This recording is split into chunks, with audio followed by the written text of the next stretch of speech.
That was so eloquent, that was really beautifully put. I'll need to do it again, I guess. Well done. All right, the producer put his foot down there. Ta-da! Continue.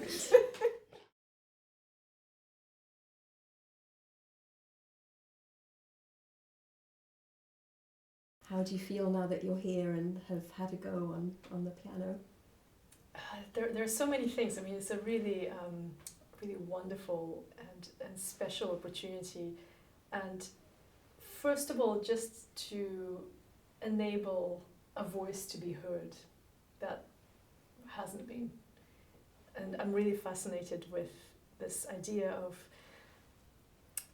an energy of a person, and maybe somebody is expressing themselves, and if they're not able to facilitate that expression or do it fully in their lifetime, I think it's really amazing if there's a way to still allow it to come through, even if it's decades later. So for me, that was the appeal. It just seemed like a wonderful, magical opportunity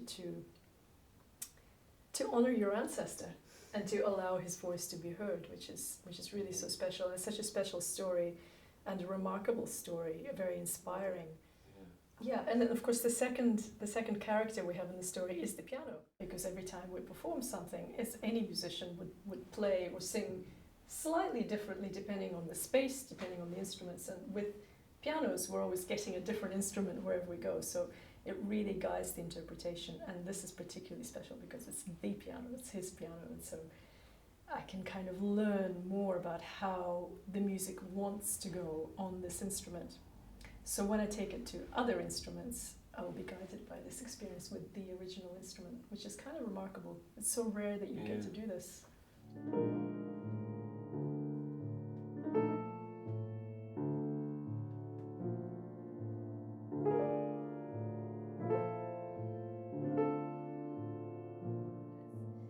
It does carry a lot of memory in it, doesn't it? And all the ivory keys are so weathered from all the touch and all the playing. It's like, there have been, well, with me now, 4 generations of players on this piano, so it's just really special to finally have someone who can actually play the pieces on the piano.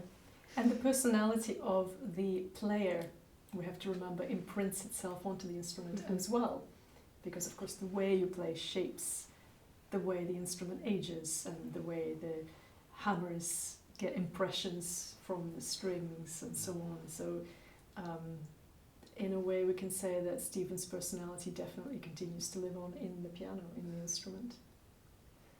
So after having played one song on it, how would you describe that personality? I think there is a real sense of enjoyment and fun and enjoying the tactile, the physicality of playing the instrument.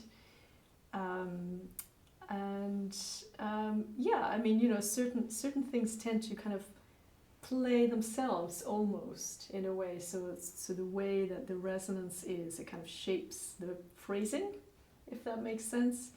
I'd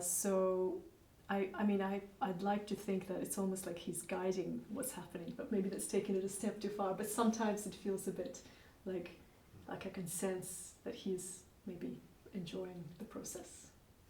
I often felt that way in the process of writing the book as well. Yeah, he's a skilled orchestrator, and sometimes I just feel like he's still orchestrating.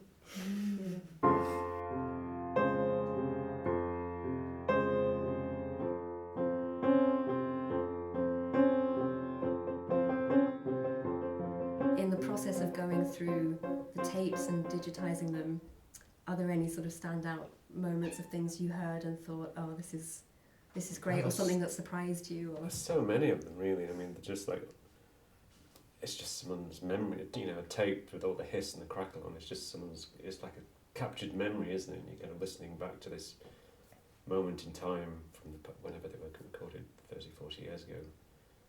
And they all had the magical quality to them. And I think particularly the old mill, with Stephen kind of obviously had a little narrative in his mind, but as well, almost like a kind of bedtime story, and he's telling the story of the old mill, and then it goes into his composition. that was such a magical moment. And then at the end, you know, he's kind of speaking to his children, the old father and aunt, whatever. And then, yeah, it was just kind of, it just had that kind of dreamlike quality from, you were kind of hearing someone from a different time and place. I'm really interested to see what it's going to be like when we do piece together the old and the new, because it's been a very fun exploratory process to work with his existing old recordings and to add new elements to them as well, and to see stylistically how far we can push it and still sort of keep Stephen happy as well. And it will just be so interesting to see, like you've already mentioned, we've got a few people involved in this project, a few different players adding their own spin on some of these compositions. So I'm just really excited to see what it's going to sound and look and feel like once it's all the cohesive finished thing. Yeah, I think it will. It's going to work together. Things will fit. I feel like we could have definitely made a double album. I think we probably could have. Yes, there might have to be a follow-up. Yeah. How does it feel for you to be duetting with your grandfather? So moving. I mean, we just started emailing and we'd met once for coffee, I think, and then you'd sent me through sort of 2 little ideas with the old mill that I think we're about to tackle this afternoon now. And one of them you just added light touches of orchestration, and I was so moved by that because just those tiny little bits that you added really brought it to life. And I started to cry when I heard that, and then, as you know, like I wrote a little song on top of it, and that felt so special, because I've always felt quite connected to Stephen, even though we never met. Maybe because we never met, you know, it's this sort of enigma character as well in the family, with this heavy, big story and so much mystery, and you know, as a child, your imagination can also run wild with that, and always having had the piano here, having learned to play on the piano, enjoying hours and hours of playing music with my dad as well, and then... Well, you are kind of, I mean, I felt that when I was doing it, that you are, when you hit a certain sweet moment, you do feel like you're communicating with someone you've never met in the past, but you kind of are, really, you are kind of... But kind of, yeah, you're collaborating with their kind of, not their ghost, but their essence, you know what I mean? It is kind of him, is what he's left behind, isn't it? So it's kind of his... And you're sort of facilitating his voice to carry through, but through you're kind you of, in a way. You're kind of reacting to what he's done already, so you are kind of following what he's kind of set in motion. So writing something on top of his playing as well, his timing is so delicate, so to sort of sing, it does feel like you're working to get together, because it's quite a sort of intimate experience trying to sing, going along with his push and pull and his sensitivities. So it's been an incredibly moving experience, and I just feel really honoured to have you all be part of it, and it's just been a really magical journey. So It's an honour for us as well. Thank For you me, for it asking. certainly is. Thank you so much for asking me.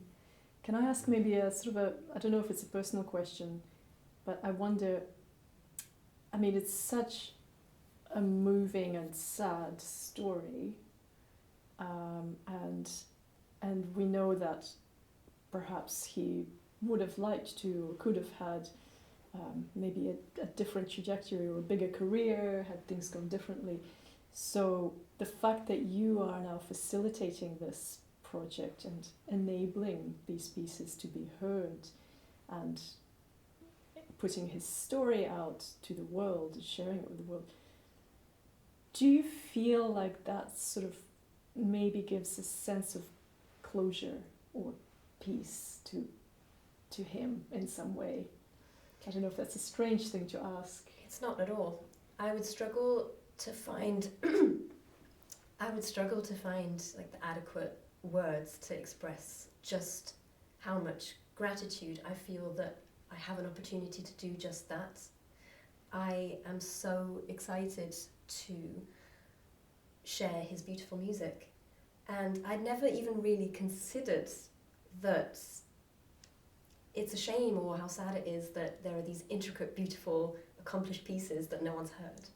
So it's, yeah, really thrilling to think that the world can get to know Stephen now.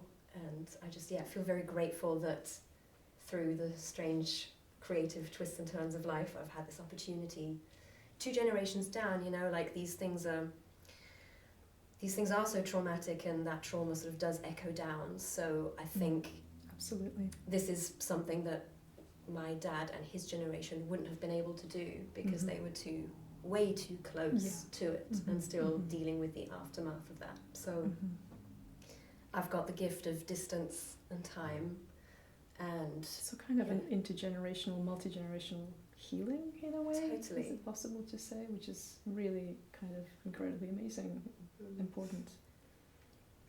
Yeah.